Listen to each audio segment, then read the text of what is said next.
video is just like a really kind of quick extra upload. One of the main questions that I get a lot is, I can't talk to my parents about my struggles, how do I receive support? This is a really difficult situation. If at all possible, it's very important to have your parents know what's going on and have them on board. Even if they only know what's going on enough just so that they'll drive you to your appointments. Especially if you're at an age where you're still dependent on your parents and living at home, it's so important that they know. And if the fear is that they won't understand, that's true. They probably won't understand what you're going through. My parents didn't understand at first. It took a long time for them, I think, to understand. It's very hard to understand if you're not going through it yourself. And so they're not going to understand if you don't talk to them and try to explain it to them, which I know can be very difficult. But sum it up to say, I think it's really important that you do talk to your parents and do let them know what's going on. But here are some things you can try if you absolutely can, under no circumstances, talk to your parents.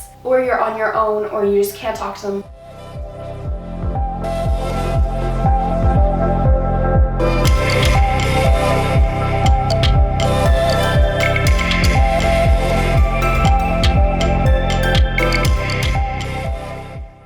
Try is, if you're in school, reaching out to a school counselor. I think this is a great first step because you can see them without your parents knowing a thing. You can get help, you can learn some coping skills, you can have someone on board and know what's going on, and if you'd like, you can get their help in talking to your parents and letting them know what's been going on. So I think that's a great first step. Another person that you can talk to is your doctor or a GP. They can refer you to outpatient clinics, they can refer you to inpatient clinics, they can refer you wherever you might need to go. They can really help you get set up with some supports and monitor your weight if that's what you need, or just check your health. But it's really important that you let them know what's going on too. There are also lots of online supports. These are great, but they also don't replace having the in-person real life thing. So I'd say these as an extra or an add-on as opposed to your only form of support. So I know that Looking Glass has some online chats and forums. There are lots of blogs online, and there's a website called 7 Cups, I think, which is like online counseling.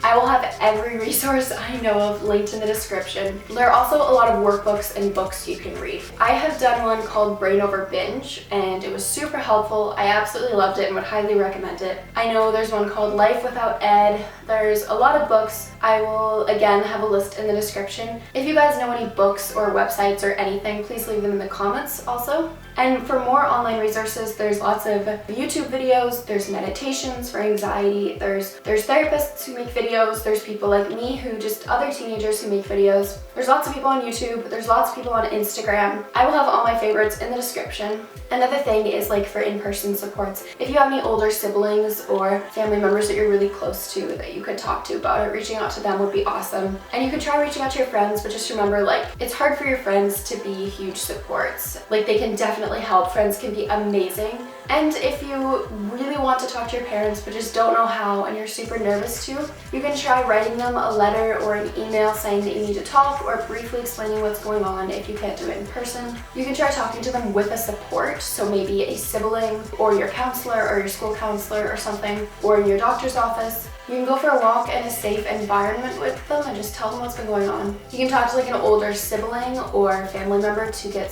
their input. So that's it for this quick video. I hope you guys found this helpful and that this answered this question. I really hope you guys are doing well, and I will see you in my next video. Bye guys.